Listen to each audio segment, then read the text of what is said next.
Panchavati police ठाण्याच्या गुन्हे शोध पथकाची उल्लेखनीय कामगिरी। सविस्तर बातमी अशी की दिनांक 23 ऑगस्ट 2025 रोजी पंचवटी पोलीस स्टेशन हद्दीत कल्पेश पार्क बी फ्लॅट नंबर 8 राधानगर डीम कॅसलच्या मागे मखमलाबाद रोड पंचवटी नाशिक येथे घरफोडी झाली होती। त्या संदर्भात पंचवटी पोलीस ठाणे येथे गुन्हा दाखल करण्यात आला होता। सदर गुन्ह्याच्या तपासाबाबत व पंचवटी पोलीस स्टेशन हद्दीत वाढत चाललेल्या घरफोड्यांबाबत वरिष्ठांनी आदेशित केले। नाशिक शहर वरिष्ठ पोलीस निरीक्षक गजेंद्र पाटील यांनी आरोपीचा शोध घेऊन मुद्देमाल हस्तगत करण्याबाबत सूचना व मार्गदर्शन केले होते।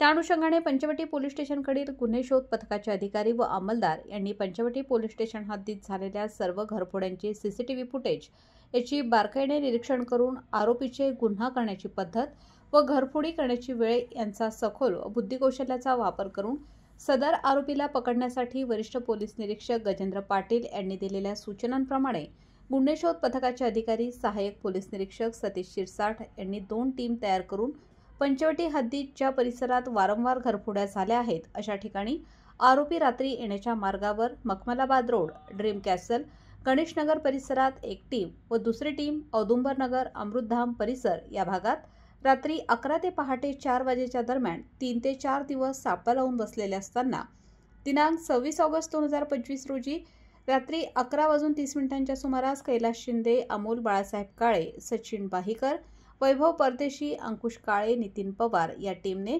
सीसीटीव्ही फुटेजमधील वर्णनांना इसमास सिताफीने ताब्यात घेतले असता त्याला त्याचे नाव गाव विचारले असता त्याने त्याचे नाव फारुख रज्जाक काकर राहणार लोहारी बुद्रुक तालुका पाचारोळा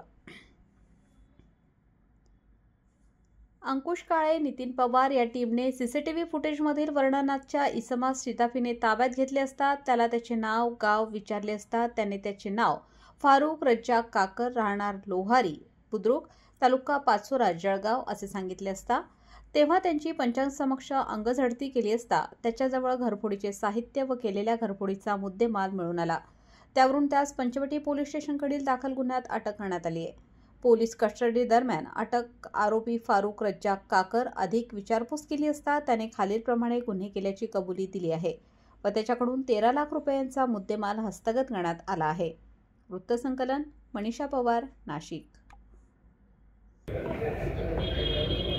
परिमंडळ 1 अंतर्गत वाढत्या घरफोड्यांच्या अनुषंगाने डीबीच्या टीम यांना सूचना देण्यात आल्या होत्या। रेकॉर्डवरचे आरोपी चेक करणं किंवा इतर अनुषंगाने घरफोडीचे गुन्हे उघड करण्यासाठी टीम तयार करण्यात आल्या होत्या। तर त्या टीमला पंचवटी पोलीस स्टेशनमध्ये एपीआय सतीश शिरसाट यांच्या नेतृत्वाखाली यश मिळालेलं आहे। पंचवटी पोलीस स्टेशनमध्ये एकूण 10 घरफोड्या करणारा आरोपी या ठिकाणी जेरबंद करण्यात आलेला आहे आणि त्याच्याकडून एकूण 11 तोळे सोने व 1 किलो 52 ग्रॅम चांदी असा एकूण 13,06,000 रुपयाचा मुद्देमाल जप्त करण्यात आलेला आहे। सदर आरोपीवरती अगोदर अंबड पोलीस स्टेशनचे 2 गुन्हे आहेत। सदर आरोपीला सध्या या ठिकाणी पंचवटी पोलीस स्टेशनच्या घरफोडीच्या गुन्ह्यामध्ये अटक करण्यात आलेली आहे। इतर गुन्ह्यांचा तपास त्याच्याकडे सुरू आहे। सर जे मॅडम या आरोपी जो होता तो जळगाव जिल्ह्यातून त्या चोरी करेल। सदर आरोपी जो आहे तो जळगाव जिल्ह्यातला राहणार आहे, लाहेरी बुद्रुक या ठिकाणचा आहे। तो रात्री या ठिकाणी ट्रेनने नाशिकमध्ये यायचा आणि नाशिकमध्ये घरफोड्या करून तो परत सकाळी ट्रेनने निघून जायचा। कॅमेरा लावल्याचा काय फायदा झाला? या ठिकाणी जे सीपी साहेबांच्या अध्यक्षतेखाली सीएसआर फंडामधून जे वेगवेगळ्या कंपन्यांचे स्पॉन्सर घेऊन जे कॅमेरे लावण्यात आलेले आहेत तर या कॅमेऱ्यांचा खूप उपयोग झालेला आहे आणि या कॅमेऱ्यामधून सदर आरोपीचे सीसीटीव्ही फुटेज आम्हाला एका घटनास्थळाचे मिळालेले होते आणि त्याचा माग काढत आम्हाला ह्या आरोपीपर्यंत पोहोचता आलं। तर खरोखरच या सीसीटीव्हीमुळे चांगल्या पद्धतीचं डिटेक्शन झालेलं आहे। मॅडम हे आरोपी वय किती आहे आणि काय करायचं तो नेमकं? या आरोपीचं 48 वय आहे आणि उद्योगधंद्याच्या अनुषंगाने त्यांना कुठली माहिती दिलेली नाहीये तपासामध्ये।